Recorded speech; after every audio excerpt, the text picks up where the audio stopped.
সালাম আলাইকুম। আমি মোহাম্মদ মেহেদী হাসান। আমি এখন বর্তমানে জব করছি হেলথ কেয়ার ফার্মাসিউটিক্যাল লিমিটেডে এক্সিকিউটিভ কমার্শিয়াল হিসেবে। তো আমি এর আগে একটা গ্যারাজ ফ্যাক্টরিতে ছিলাম। ওখানে অ্যাকাউন্টসে জব করেছি কিছুদিন। তো আমি চিন্তা করছিলাম তখন থেকে যে আমার ক্যারিয়ারটাকে সাপ্লাই চেয়ে পাওয়াশালী দিক থেকে যাওয়া যায় কিনা। তো ট্রাই করতে, করতে এখানে জব পাওয়ার পর আমি এর আগে থেকেও চেষ্টা করতাম যে কোথাও একটা ডিপ্লোমা কোর্স বা সাপ্লাই চেইন রিলেটেড কোনো কোর্সে ভর্তি হওয়ার চেষ্টা করতেছিলাম।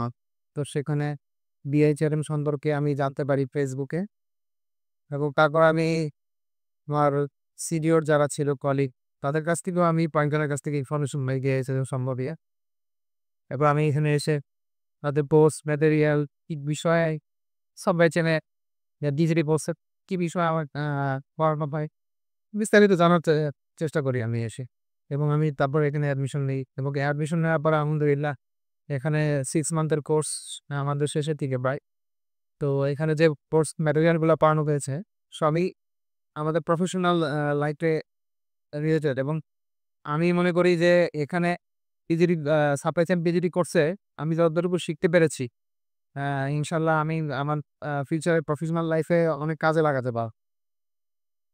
আমি চাই আমার ফ্রেন্ড সার্কেল বা কলিগ যারা আছে কেউ যদি প্রয়োগ থাকে কোর্সের জন্য আমি তাদেরকে সাজেস্ট করতে যে ইজ দ্য বেস্ট।